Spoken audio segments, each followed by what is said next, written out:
Welcome to the channel people teacher. इस video में हम साइकोलॉजिकल पर्सपेक्टिव ऑफ एजुकेशन के लिए एमसीक्यू को देखेंगे और ये एमसीक्यू हमारे होंगे यूनिट सेकंड के लिए। तो ये जो वीडियो रहेगी वो आपको हेल्प करेगी टीचिंग एग्ज़ाम्स में सीडीपी के लिए। वहाँ पे साइकोलॉजी का पार्ट आता है और उसके साथ साथ कम्पिटिटिव एग्ज़ाम्स में आपके साइकोलॉजी के क्वेश्चन के लिए ये आपको हेल्प करेगी। तो आइए देखते हैं फर्स्ट क्वेश्चन को। हु स्टेटेड, यहाँ पे एक स्टेटमेंट दिया गया है और आपसे जो है पूछा गया है कि ये स्टेटमेंट किसने दिया है, कौन से साइकोलॉजिस्ट ने दिया है। तो यहाँ पे स्टेटमेंट बताया गया है, लर्निंग इज़ अ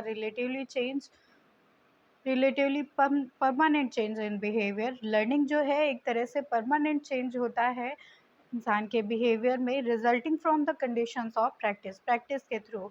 तो ये जो है डेफिनेशन दी गई है क्लिंग के द्वारा 1971 में ये डेफिनेशन दी गई थी। बी ऑप्शन यहाँ पे करेक्ट हो जाता है। नेक्स्ट क्वेश्चन पे चलेंगे। सेकंड क्वेश्चन है यहाँ पे, which one of the following psychologist is associated with a theory of learning. Theory of learning से कौन कनेक्ट है, यहाँ पे साइकोलॉजिस्ट के नाम दे रखे हैं। तो ई.एल. थॉर्नडाइक थ्योरी ऑफ लर्निंग से कनेक्टेड हैं। इन्होंने थ्योरी ऑफ लर्निंग में एक एक्सपेरिमेंट किया था बिल्ली पर, जिसमें इन्होंने बिल्ली कैसे अधिगम सीखती है वो बताया है, जिसको ट्रायल एंड एरर का सिद्धांत भी कहा जाता है, जिसे प्रयास एवं त्रुटि का सिद्धांत भी कहते हैं। तो इस सिद्धांत में उन्होंने बताया है कि बिल्ली कैसे अधिगम करती है, प्रयास करती है, फिर त्रुटि करती है, फिर प्रयास करती है, फिर त्रुटि करती है, जिससे उसकी जो है लर्निंग हो जाती है। नेक्स्ट क्वेश्चन पे चलेंगे अब हम। थर्ड क्वेश्चन यहाँ पे आ जाता है अब, who thought that conditioning is not only the prototype of all learning, but that the most complex human behavior and experience could be reduced to Pavlovian conditioned reflexes। ये जो है जेबी वॉटसन के द्वारा बताया गया है। जेबी वॉटसन जो है बिहेवियरिज्म में आते हैं। ए ऑप्शन यहाँ पे सही हो जाता है। नेक्स्ट क्वेश्चन फोर्थ नंबर पे है, the child's learning of first words like दादा, मामा, पापा। तो बच्चा जब बोलना स्टार्ट करता है तो वो पहले दादा, पापा, मामा ऐसे जो है बोलना स्टार्ट करता है, वर्ड्स को तोड़ तोड़ के। आर लर्नड थ्रू, ये कैसे जो है लर्न किए जाते हैं बच्चे के द्वारा। तो यहाँ पे ए ऑप्शन करेक्ट हो जाता है कि उसकी कंडीशनिंग प्रोसीजर से ये लर्न किए जाते हैं। नेक्स्ट क्वेश्चन आ जाता है फिफ्थ नंबर पे, the first psychologist to term one type of rigid learning as imprinting was. तो यहाँ पे सही ऑप्शन हो जाता है ऑप्शन ए, कॉरेन लॉरेंस ने दिया था। नेक्स्ट क्वेश्चन पे चलेंगे। क्वेश्चन नंबर 6 है, disordered behaviour are also understood in terms of. Disordered behaviour जो होते हैं वो अंडरस्टैंडिंग के नाम से जाने जाते हैं। बी ऑप्शन यहाँ पे करेक्ट है। नेक्स्ट क्वेश्चन आ जाता है सेवन्थ नंबर पे, imprinting is a special form of learning in which a specific stimulus and response connection is established at critical period. में जो है स्टिमुलस एंड रिस्पॉन्स कनेक्शन को बिठाया जाता है लर्निंग में। तो यहाँ पे सी ऑप्शन करेक्ट हो जाता है। नेक्स्ट क्वेश्चन 8 नंबर पे है, verbal learning takes place at RNN। Verbal learning कब जो है होती है, तो ये एक आइडनेशनल जो है लेवल होता है। ए ऑप्शन यहाँ पे सही हो जाता है। नेक्स्ट क्वेश्चन 9th आ जाता है अब, behaviors that can be learned with a moderate amount of difficulty are said to be। ऐसे बिहेवियर्स जो मॉडरेट लेवल पर डिफ़िकल्टी के साथ सीखे जाते हैं उन्हें अनप्रिपेयर्ड बिहेवियर कहा जाता है। ए ऑप्शन यहाँ पे सही हो जाता है। नेक्स्ट क्वेश्चन पे चलेंगे अब हम। 10th क्वेश्चन है यहाँ पे अब, contra prepared behaviour are those that can be learned only with. Contra prepared behaviour ऐसे होते हैं जो सीखे जाते हैं ग्रेट डिफ़िकल्टी के साथ, मतलब इन्हें सीखने में बहुत ज़्यादा मुश्किलें आती हैं। डी ऑप्शन यहाँ पे करेक्ट है। नेक्स्ट क्वेश्चन 11 नंबर पे आ जाता है, Wolfgang Kohler 1887 1967 was R and N. एक जर्मन साइकोलॉजिस्ट हैं ये। ए ऑप्शन करेक्ट हो जाता है। नेक्स्ट क्वेश्चन 12th नंबर पे है, the author of famous book. Famous book जो है एक द मेंटालिटी ऑफ एप्स 1925 में आई थी। ये किसके द्वारा दी गई है? तो वोल्फगैंग कोहलर के द्वारा इसको दिया गया था। बी ऑप्शन करेक्ट है यहाँ पे। नेक्स्ट क्वेश्चन पे चलेंगे। 13th क्वेश्चन है यहाँ पे, in the book beyond freedom and dignity 1971 B.F. Skinner widened the scope of operant conditioning to encompass practically all human behaviors। C option यहाँ पे करेक्ट हो जाता है कि ये जो बुक है बियॉन्ड फ्रीडम एंड डिजिग्निटी, ये बी एफ स्किनर के द्वारा दी गई है। इसमें ह्यूमन बिहेवियर के लिए ऑपरेंट कंडीशनिंग की बात कही गई है। नेक्स्ट आएंगे 14th क्वेश्चन पे, a famous learning theorist died recently, who is he? एक जो है फेमस जो है थेरिस्ट थे या साइकोलॉजिस्ट इनको कहा जाएगा, वो जो है जल्दी ही उनकी मृत्यु हो गई थी। वो कौन थे? तो यहाँ पे B.F. स्किनर सही ऑप्शन हो जाता है। B option is correct. Next question आ जाता है 15 नंबर पे, who is the author of book? Book यहाँ पे दी गई है बियॉन्ड फ्रीडम एंड डिजिग्निटी, अभी बताया गया था, तो ये B.F. स्किनर ने दी है। ए ऑप्शन यहाँ पे करेक्ट हो जाता है। नेक्स्ट क्वेश्चन है यहाँ पे 16 नंबर पे, the very term social learning was first introduce by. Social learning किसके द्वारा दिया गया था? तो ये बिहेवियरिस्ट के द्वारा दिया गया है। सी ऑप्शन यहाँ पे सही है। बिहेवियरिस्ट में नाम आ जाता है J.B. वॉटसन का। नेक्स्ट चलेंगे 17th नंबर पे, social learning theory includes the phenomena ordinarily subsumed under imitation and identification is correct option C। Next question पे आएंगे हम। 18th क्वेश्चन है यहाँ पे, it is likely that word meanings are learn by way of. Word meaning जो है कैसे learn की जाती हैं? तो ये क्लासिकल कंडीशनिंग के द्वारा की जाती हैं। डी ऑप्शन यहाँ पे सही हो जाता है। नेक्स्ट क्वेश्चन पे चलेंगे अब हम। 19th क्वेश्चन है यहाँ पे, the phenomenon of the stimulus generalisation was more pertinent in the development of fear emotion on Albert, a 11-month-old boy in an experiment of J.B. Watson। J.B. Watson के सन का ही नाम था अल्बर्ट, जो 11 year के old बच्चे का नाम था। तो उस पर उन्होंने सबसे पहले एक्सपेरिमेंट किया था। ए ऑप्शन यहाँ पे करेक्ट हो जाता है। नेक्स्ट क्वेश्चन पे चलेंगे। 20 क्वेश्चन है यहाँ पे, when Pavlov did his experiment with dog. Pavlov ने अपना एक्सपेरिमेंट सबसे पहले डॉग पर किया था। The sound of bell was, यहाँ पे जो घंटी की आवाज़ थी वो कुत्ते के लिए क्या काम करती थी? तो वो कंडीशन स्टिमुलस थी डॉग के लिए। सी ऑप्शन यहाँ पे सही हो जाता है। जब डॉग जो है बेल की साउंड सुनता था तभी उसके जो है मुंह में सलाइवा आता था, लार बनती थी, मतलब तभी उसे पता चलता था कि अब खाना उसे मिलने वाला है। तो ये एक तरह से उसके लिए कंडीशनड स्टिमुलस था।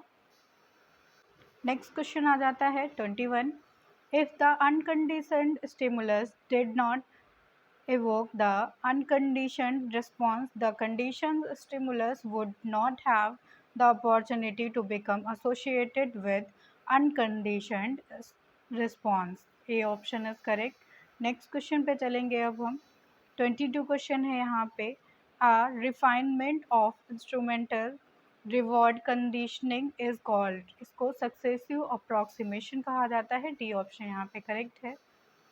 नेक्स्ट क्वेश्चन पे आएंगे। 23 क्वेश्चन है यहाँ पे, in the basic experiment of Pavlov. Basic experiment जो था पावलो का कंडीशनिंग पर, उसमें फूड क्या था? तो फूड एक तरह से अनकंडीशनड स्टिमुलस था, जिसको यूएस कहा जाता है। पावलो ने ही जो है डॉग पर एक्सपेरिमेंट किया था कंडीशनिंग करा के, तो इसको कंडीशनिंग एक्सपेरिमेंट भी थ्योरी भी कहा जाता है। नेक्स्ट क्वेश्चन आ जाता है 24 नंबर पे, a great learning theorist suggested the Poshdо learning conditioning may be partly involved whenever aversive stimulus like electronic shock is used as US unconditioned stimulus. Who is he? ये जो है G. A. Kimbal के द्वारा दिया गया था। A option यहाँ पे सही हो जाता है। नेक्स्ट क्वेश्चन 25 आ जाता है। According to Pavlov, the excitatory process was supposed to be connected with the occurrence of reflexes.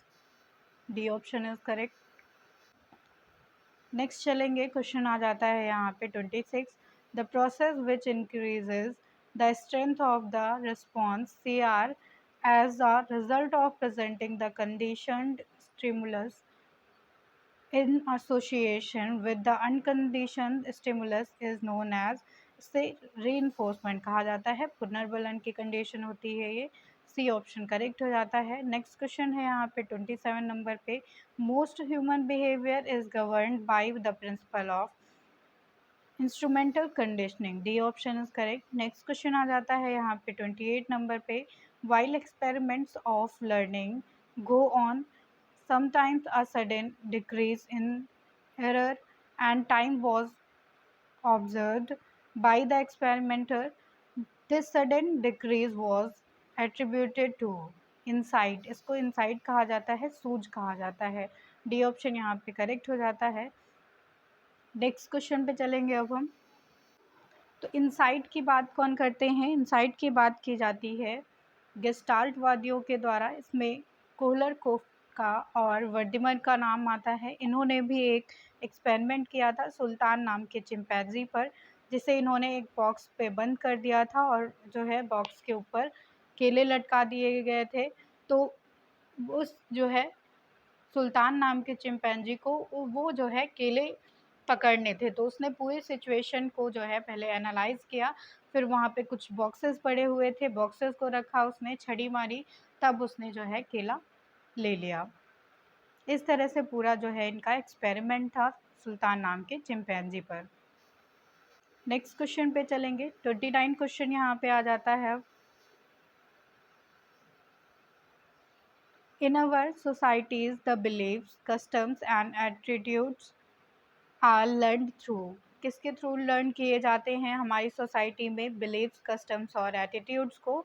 Operant conditioning के थ्रू। ए ऑप्शन यहाँ पे करेक्ट हो जाता है। नेक्स्ट क्वेश्चन 30 नंबर पे आता है। Sudden perception of the relationship between the learners, the goal and the intervening obstacles occurs in insightful learning में ये सब होता है। बी ऑप्शन यहाँ पे सही हो जाता है। नेक्स्ट क्वेश्चन 31 है यहाँ पे। रिवॉर्ड और पनिशमेंट इज एंड रिवॉर्ड और पनिशमेंट जो है एक तरह से रीइंफोर्सिंग फैक्टर्स होते हैं, जो है या तो आपको रिवॉर्ड दिलाएंगे या फिर पनिशमेंट दिलाएंगे। तो ये आपको रीइंफोर्स करते हैं, पुनर्बलन की तरह से काम करते हैं आपके अंदर। नेक्स्ट क्वेश्चन पे चलेंगे। नेक्स्ट क्वेश्चन आ जाता है 32। In operant conditioning the innate behaviour in is instrumental in bringing out the conditioned response. A option is correct. Next question पे चलेंगे। 33 है यहाँ पे। The return in strength of conditioned response CR after an interval of time following extinction is called। इसको कहा जाता है spontaneous recovery। A option यहाँ पे सही हो जाता है। नेक्स्ट क्वेश्चन पे चलेंगे अब हम। 34 क्वेश्चन आ जाता है यहाँ पे। Dependence on experimenter controlled presentation of reinforcement is a restrictive feature in। कौन सा ऐसा थ्योरी है या एक्सपेरिमेंट है जिसमें जो है रीइंफोर्समेंट एक तरह से रिस्ट्रिक्टिव फीचर होता है? तो क्लासिकल कंडीशनिंग। बी ऑप्शन सही हो जाता है। नेक्स्ट क्वेश्चन है स्किनर के लिए 35 question. Skinner 1935 distinguished two classes of responses. These are. ये कौन से दो क्लास थे रिस्पॉन्स के? रिस्पॉन्डेंट पहला था और दूसरा ऑपरेंट था। बी ऑप्शन यहाँ पे सही हो जाता है। नेक्स्ट क्वेश्चन आ जाता है 36 नंबर पे। थॉर्नडाइक्स लॉ ऑफ इफेक्ट। थॉर्नडाइक ने अपने लॉज दिए थे जिसमें इन्होंने 3 प्राइमरी लॉज दिए हैं, जिसमें law of effect, law of readiness और लॉ ऑफ प्रैक्टिस आ जाता है। was found acceptance in theories of learning by later psychologists named हल एंड स्किनर के द्वारा किया गया था। ए ऑप्शन यहाँ पे करेक्ट हो जाता है। नेक्स्ट क्वेश्चन पे चलेंगे। 37 क्वेश्चन है यहाँ पे। Which type of theory of learning emphasises the role of perception and changes in perception during the learning process? Cognitive theory सही ऑप्शन हो यहाँ पे है। नेक्स्ट क्वेश्चन पे चलेंगे अब। 38 क्वेश्चन यहाँ पे हो जाता है। The theorist who emphasizes the learning essentially involves a change in the cognition। ऐसी थ्योरी किसकी थी जिसमें ये बताया गया कि जो लर्निंग होती है उसमें कहीं ना कहीं हमारे कॉग्निशन मतलब कि हमारे माइंड में चेंजेस आते हैं and not merely the acquisition of a response are properly known as.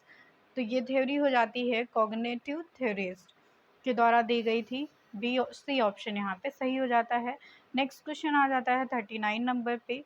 Active avoidance learning is an operant procedure in which a particular response allows the animal to avoid punishment। A option is correct. तो active जो है एक particular response रहता है जो animal को avoid करता है पनिशमेंट से। ए ऑप्शन यहाँ पे करेक्ट है। नेक्स्ट क्वेश्चन पे आएंगे। 40 क्वेश्चन है यहाँ पे। Sometimes mothers and teachers reward successive better pronunciation in their child's speech। This is an example of मतलब कुछ टाइम्स जो है मदर और चिल्ड्रन जो है वो रिवॉर्ड करते हैं अपने बच्चे के जो है बेटर प्रोनाउंसिएशन को उसकी स्पीच में। तो ये किसका एग्जाम्पल है? ये एग्जाम्पल हो जाता है सक्सेसिव अप्रॉक्सीमेशन का। डी ऑप्शन यहाँ पे सही है। नेक्स्ट क्वेश्चन 41 है यहाँ पे। The term S R is usually explained as, इसको क्या कहा जाता है? तो ये इफेक्टिव रिएक्शन होता है। बी ऑप्शन यहाँ पे सही हो जाता है। नेक्स्ट क्वेश्चन आ जाता है 42 नंबर पे। If a child refuse to carry or touch dishes for fear of breaking them and getting punished then it is called। मतलब एक बच्चा जो है डरता है किसी भी चीज़ को किसी भी डिश को छूने से क्योंकि उसे ये डर लगता है कि वो छुएगा तो वो चीज़ गिर जाएगी फिर उसे पनिशमेंट दी जाएगी। तो इसको कहा जाता है avoidance conditioning. B option correct है यहाँ पे। नेक्स्ट आएंगे क्वेश्चन नंबर 43 पे। निगेटिव रिइंफोर्समेंट मतलब कि नकारात्मक पुनर्बलन जो है involves the termination of the pleasant situation.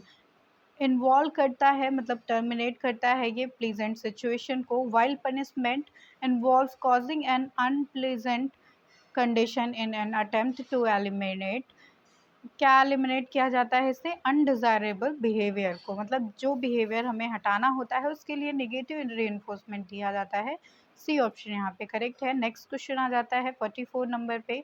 A principal in थॉर्नडाइक्स theory, Thorndike की थ्योरी में प्रिंसिपल रिवील किए गए थे that the strength of the bonds decreases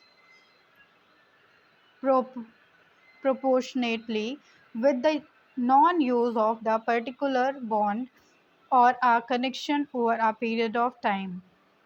What is the name of this principle? तो थॉर्नडाइक ने जो अपना प्राइमरी लॉज का रूल दिया था उसमें इन्होंने जो है लॉ ऑफ इफेक्ट की बात बताई थी। लॉ ऑफ इफेक्ट में इन्होंने दो तरह से इफेक्ट बताए, डिसयूज़ और यूज़ का। तो डिसयूज़ का मतलब है कि जब आप पर्टिकुलर टाइम में चीज़ों को रिपीट नहीं करेंगे, उसकी प्रैक्टिस नहीं करेंगे, एक्सरसाइज नहीं करेंगे। लॉ ऑफ एक्सरसाइज में इन्होंने ये बात बताई थी। तो लॉ ऑफ एक्सरसाइज में इन्होंने जब ये चीज़ बताई तो उसमें लॉ ऑफ एक्सरसाइज में लॉ ऑफ यूज़ और डिसयूज़ आता है। डिसयूज़ में आ जाता है कि जब आप पर्टिकुलर टाइम पे किसी भी एक चीज़ की प्रैक्टिस नहीं करते हैं तो वो चीज़ धीरे धीरे आप में से ख़त्म होने लगती है, मतलब उसका यूज़ कम होने लगता है तो वो डिक्रीज़ होने लगती है। इस तरह से लॉ ऑफ डिसयूज़ यहाँ पे करेक्ट ऑप्शन हो जाता है सी। तो इस तरह से थॉर्नडाइक के जो प्राइमरी लॉज थे उसमें से तीन लॉ आते हैं। Law of readiness, law of effect and law of exercise. Next question पे आएंगे। 45 क्वेश्चन है यहाँ पे। A boy who is learning to ride a bicycle will have to discard many wrong movements until he learn how to write it perfectly। मतलब एक बच्चा जो है वो बाईसाइकिल चलाना सीखता है, पहले उससे कुछ मिस्टेक्स होती हैं, रॉन्ग मूवमेंट्स करता है वो, तब उसके बाद वो परफेक्टली जो है चलाना सीखता है। The principle underlining this process of learning is called. ये जो प्रिंसिपल जो है किस में आता है, ये कौन सी थ्योरी से रिलेट करता है, तो इसे ट्रायल एंड एरर का सिद्धांत कहा जाता है, principle of trial and error. इसलिए यहाँ पे ए ऑप्शन करेक्ट हो जाता है। ये थ्योरी किसने दी थी, तो थॉर्नडाइक, E.L. थॉर्नडाइक के द्वारा ये थ्योरी दी गई है, प्रयास एवं त्रुटि का सिद्धांत। नेक्स्ट क्वेश्चन 46 है यहाँ पे, the theory of E.L. Thorndike reveals that the most characteristic form of learning in both lower animal and man is. तो ये उनकी थ्योरी का ही नाम था, ट्रायल एंड एरर लर्निंग। मतलब पहले आप प्रयास करेंगे, आपसे त्रुटियां होंगी, फिर आप प्रयास करेंगे, फिर त्रुटि करेंगे, फिर धीरे धीरे करके आप उस चीज़ को सीख जाते हैं। नेक्स्ट क्वेश्चन पे चलेंगे तो 47 क्वेश्चन आ जाता है यहाँ पे, the first psychological research concerned with associative learning was conducted by E.L. Thorndike on animals. ये ऑप्शन यहाँ पे करेक्ट हो जाता है। तो E.L. थॉर्नडाइक ने जो फर्स्ट एसोसिएटिव लर्निंग का प्रिंसिपल दिया था वो एनिमल्स पे दिया गया है। नेक्स्ट क्वेश्चन पे आएंगे, 48 क्वेश्चन है यहाँ पे, experiments on latent learning reveals that learning can occur. Learning कैसे अकर होती है, without reinforcement. A option is correct. Next question आ जाता है 49 नंबर पे, acquisition of skill is known as. Acquisition of skill मतलब कि हमें जब कौशल को धारण करना होता है, उनको उनका अर्जन करना होता है, तो उसे साइकोमोटर स्किल लर्निंग कहा जाता है। डी ऑप्शन यहाँ पे करेक्ट हो जाता है। नेक्स्ट क्वेश्चन 50 नंबर पे है, पॉजिटिव रीइंफोर्समेंट जो है, positive reinforcement dash the likelihood of the behaviour. क्या करता है पॉजिटिव रीइंफोर्समेंट, तो ये जाहिर सी बात है हमारे बिहेवियर को बढ़ाएगा। And the negative reinforcement dash the likelihood of the behaviour. Negative reinforcement जो है वो हमारे बिहेवियर को घटाता है। तो यहाँ पे सी ऑप्शन करेक्ट हो जाता है। नेक्स्ट क्वेश्चन पे चलेंगे अब हम, 51 क्वेश्चन आ जाता है यहाँ पे,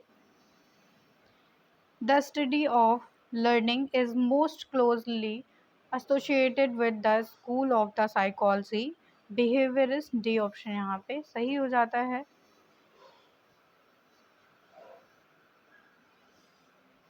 नेक्स्ट क्वेश्चन पे आएंगे, 52 क्वेश्चन यहाँ पे आ जाता है, what kind of reinforcement would you use if you want to respond to last without reinforcement long after it's been learned through the operant conditioning। operant conditioning के थ्रू अगर आप किसी चीज़ को सीखते हैं लास्ट तक, तो आप कौन से reinforcement को यूज़ करेंगे, तो इसको intermittent कहा जाता है। ए ऑप्शन यहाँ पे सही है। नेक्स्ट क्वेश्चन 53 है यहाँ पे, what is the tendency to respond to a new stimulus. क्या टेंडेंसी होती है एक नए स्टिमुलस के लिए रिस्पॉन्स करने के लिए, as if it's the original condition stimulus. Stimulus generalisation इसको कहते हैं। बी ऑप्शन यहाँ पे करेक्ट है। नेक्स्ट क्वेश्चन 54 है यहाँ पे, what is the procedure called in which reinforcement is used to guide our response closer and closer to our desired response। इसको शेपिंग कहा जाता है, मतलब कि शेप में आना, कोई रूप लेना। तो ये इसलिए यहाँ पे डी ऑप्शन करेक्ट है। नेक्स्ट क्वेश्चन आ जाता है यहाँ पे 55 नंबर पे, in operant conditioning what is the tendency for a response to happen only when a particular stimulus is present. तो ये टेंडेंसी कही जाती है स्टिमुलस डिस्क्रिमिनेशन की। डी ऑप्शन यहाँ पे करेक्ट है। नेक्स्ट क्वेश्चन आ जाता है यहाँ पे 56 नंबर पे, the ability to learn by observing a model और receiving instructions without reinforcement is called. इसको इंस्ट्रूमेंटल लर्निंग कहा जाता है। डी ऑप्शन यहाँ पे करेक्ट हो जाता है। मतलब ऐसी एबिलिटी जो लर्न कराती है हमें ऑब्जर्वेशन के थ्रू एक मॉडल को, या जो है हम जो इंस्ट्रक्शन रिसीव करते हैं उसको बिना किसी पुनर्बलन के, तो इसको हम जो है इंस्ट्रूमेंटल लर्निंग कहते हैं। नेक्स्ट क्वेश्चन 57 नंबर पे है यहाँ पे, condition respond may be eliminated by withdrawing reinforcement, this is known as, इसको discrimination कहा जाता है। बी ऑप्शन यहाँ पे सही है। नेक्स्ट क्वेश्चन 58 नंबर पे है, any stimulus that follows a behavior and increases the likelihood that the behavior will repeated is called a, इसको situational stimulus कहा जाता है। डी ऑप्शन यहाँ पे करेक्ट है। नेक्स्ट क्वेश्चन 59 नंबर पे है, the children's increasing skill at using his musculus his muscles is due chiefly to learning, learning की वजह से ऐसा होता है जब चिल्ड्रन जो है इंक्रीज करते हैं स्किल्स को, स्किल्स के लिए अपनी जो है मसल्स का यूज़ करना, तो ये अधिगम की वजह से होता है। नेक्स्ट क्वेश्चन 60 नंबर पे है यहाँ पे, the work learn in one situation when it helps और hinder in another situation is called, मतलब जब एक सिचुएशन में सीखा गया ज्ञान हमारी दूसरी सिचुएशन में हमें हेल्प करता है तो इसको ट्रांसफ़र ऑफ लर्निंग कहा जाता है। सी ऑप्शन यहाँ पे सही है। नेक्स्ट क्वेश्चन पे चलेंगे अब हम। 61 क्वेश्चन है यहाँ पे, when the working learned in one situation interrupts other situation what is called, मतलब जब हमारा पहले से सीखा हुआ ज्ञान एक सिचुएशन का दूसरे सिचुएशन में इंटरप्ट करता है, मतलब उसे जो है बिगाड़ता है या अवरोध उत्पन्न करता है, तो उसको निगेटिव लर्निंग ट्रांसफ़र कहा जाता है। नकारात्मक अधिगम हस्तांतरण है ये। बी ऑप्शन यहाँ पे सही हुए। नेक्स्ट क्वेश्चन 62 है यहाँ पे, which of the following psychologist posited the principle of the normalisation of the learning, normalisation की बात की गई थी थॉर्नडाइक के द्वारा। ए ऑप्शन यहाँ पे करेक्ट है। नेक्स्ट क्वेश्चन आ जाता है 63 नंबर पे, which of the following are helpful conditions for transfer of learning, transfer of learning के लिए जर्नलाइजेशन भी इम्पॉर्टेंट है, विजडम भी इम्पॉर्टेंट है और टीचिंग मेथड भी इम्पॉर्टेंट है, इसलिए यहाँ पे डी ऑप्शन करेक्ट हो जाता है। नेक्स्ट क्वेश्चन पे चलेंगे। 64 क्वेश्चन है यहाँ पे, when the learning of one skill impedes on another subject और स्किल इट इज़ कॉल्ड, इसको जो है पॉजिटिव लर्न ट्रांसफ़र कहा जाता है।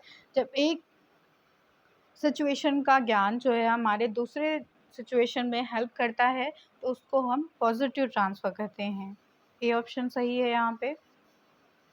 नेक्स्ट क्वेश्चन आता है यहाँ पे, type of transfer of learning is, कितने टाइप की ट्रांसफ़र ऑफ लर्निंग होती है, पॉजिटिव नेगेटिव ट्रांसफ़र होता है और हॉरिजॉन्टल ट्रांसफ़र होता है, इसलिए यहाँ पे डी ऑप्शन करेक्ट है, all of the above. Next question 66 number पे है, the originator of the theory of the similar element, similar element की थ्योरी किसने दी है, तो ये स्पेयरमैन के द्वारा दी गई है। डी ऑप्शन यहाँ पे करेक्ट हो जाता है। नेक्स्ट क्वेश्चन 67 नंबर पे है, teachers should not do to increase eligibility for transfer of learning, तो यहाँ पे सही ऑप्शन हो जाता है option number B, developing learning through thinking. Next question पे आएंगे। 68 क्वेश्चन है यहाँ पे, which of the following method of the verbal learning is used to find out how participants learn list of the verbal items, serial learning के through जो है इसका पता लगाया जाता है। बी ऑप्शन यहाँ पे सही हो जाता है। नेक्स्ट क्वेश्चन 69 नंबर पे है, which of the following factor influence the learning, कौन से फैक्टर जो है इन्फ्लुएंस करते हैं लर्निंग को। फर्स्ट फैक्टर आ जाता है मोटिवेशनल वेरिएबल्स, सेकेंड है यहाँ पे फटीग, थर्ड है यहाँ पे knowledge of result and feedback, तो यहाँ पे डी ऑप्शन करेक्ट हो जाता है कि ये सारे ही फैक्टर इन्फ्लुएंस करते हैं लर्निंग को। नेक्स्ट क्वेश्चन पे चलेंगे। 70 क्वेश्चन है यहाँ पे, लर्निंग डिसेबिलिटी से refers to the heterogeneous groups of disordered manifested by difficulty in acquisition of learning, reading में भी हो सकता है डिफ़िकल्टी उन्हें, स्पीकिंग और राइटिंग में भी हो सकती है, इसलिए यहाँ पे ऑल ऑफ द अबव सही हो जाता है।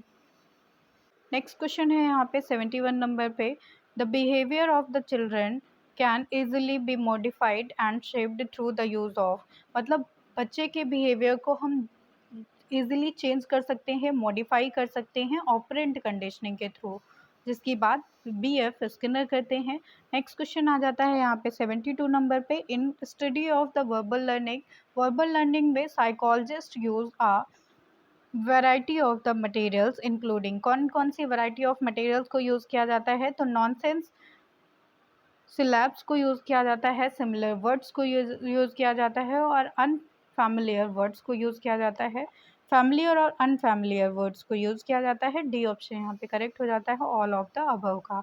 नेक्स्ट क्वेश्चन आ जाता है यहाँ पे 73 नंबर पे, जिसमें पूछा जा रहा है अकॉर्डिंग टू प्याजे के अनुसार a child between 2 to 7 years, मतलब 2 से 7 साल के बच्चे के लिए इज इन डैश स्टेज, कौन सी स्टेज होती है उसकी? स्टेज ऑफ कॉग्निटिव डेवलपमेंट में। तो ये प्री ऑपरेशनल स्टेज होती है उसकी, स्टेज ऑफ कॉग्निटिव डेवलपमेंट के लिए जो थ्योरी प्याजे के द्वारा दी गई है। 2 से 7 साल के बच्चे की जो स्टेज होती है वो प्री ऑपरेशनल स्टेज होती है।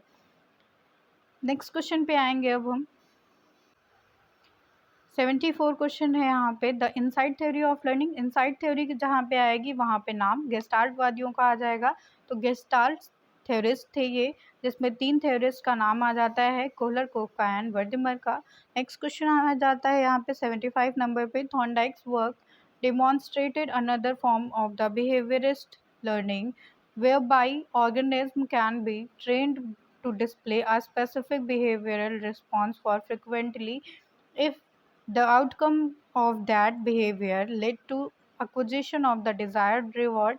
मतलब एक ऑर्गेनिज्म होता है जो हमारे स्पेसिफिक बिहेवियर रिस्पॉन्स को फ्रिक्वेंटली चेंज करता रहता है, और वो रिवॉर्ड, वो जो एक्विजिशन होता है वो अगर डिज़ायरेबल रिवॉर्ड में हुआ तो इस फॉर्म ऑफ कंडीशनिंग को क्या कहा जाता है? इसे ऑपरेंट कंडीशनिंग कहते हैं। AC ऑप्शन यहाँ पे करेक्ट हो जाता है। नेक्स्ट क्वेश्चन पे चलेंगे। 76 क्वेश्चन है यहाँ पे, following criticisms of the behaviorism, what was the new approach to exploring the psychological phenomena to gain momentum? ये ऑप्शन करेक्ट हो जाता है कॉग्निटिव साइंस का। नेक्स्ट क्वेश्चन 77 पे है, which of the following is an example of an abstract structure. एक abstract structure का जो है एग्जाम्पल हो जाता है that the cognitive approach considers underpins psychological phenomena attitudes. यहाँ पे सही ऑप्शन हो जाता है डी। नेक्स्ट क्वेश्चन पे चलेंगे अब हम। 78 क्वेश्चन है यहाँ पे, इन गैगनेस थ्योरी, गैगने ने जो है हायरार्की ऑफ लर्निंग की थ्योरी दी है, जिसमें इन्होंने 8 लर्निंग्स की हायरार्की बताई है, फैक्टर्स बताए हैं। विच of the following is the highest type of learning? Highest type of learning 8 number पे कौन सा आ जाता है इसमें? तो यहाँ पे प्रॉब्लम सॉल्विंग लर्निंग आता है, पी ऑप्शन करेक्ट हो जाता है। नेक्स्ट क्वेश्चन है यहाँ पे 9 नंबर पे, in Gagne's hierarchy of the learning which type of the response to operate conditioning paradigm? तो यहाँ पे SR लर्निंग, मतलब stimulus and response learning, C option is correct. तो गैगने की जो हायरार्की की थ्योरी है, लर्निंग थ्योरी है, इसमें जो है फर्स्ट नंबर पे सिग्नल लर्निंग आता है और 8th नंबर पे आ जाता है प्रॉब्लम सॉल्विंग लर्निंग। तो ये आपसे पूछे जा सकते हैं कि सबसे लास्ट में कौन सा आता है, सबसे पहले कौन सा आता है, इस तरह से। नेक्स्ट चलेंगे अब हम। 18th क्वेश्चन यहाँ पे आ जाता है, what do you mean by learning? Learning से आप क्या समझते हैं? लर्निंग का मतलब हो जाता है कि मॉडिफिकेशन होना बिहेवियर में, जिस रिजल्ट होता है प्रैक्टिस और एक्सपीरियंस का। तो modification of the behaviour which result from practice and experience, C option is correct. Next question पे चलेंगे अब हम। 81 क्वेश्चन है यहाँ पे, IP Pavlov 1927 choose to study salivary response in dogs because it can be measured precisely and age has no effect on heads, C option is correct.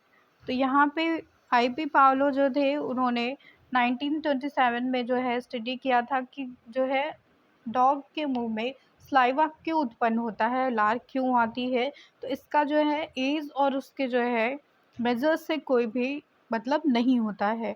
Next question 82 number पे है, इन पावलियन conditioning neither response और neither stimulus और nor response changes, मतलब यहाँ पे जो है Paulo की कंडीशनिंग में ना तो स्टिमुलस चेंज होता है और ना ही रिस्पॉन्स चेंज होता है। ये ऑप्शन करेक्ट हो जाता है। नेक्स्ट क्वेश्चन 83 नंबर पे है, Pavlovian principles commonly appears to be confined to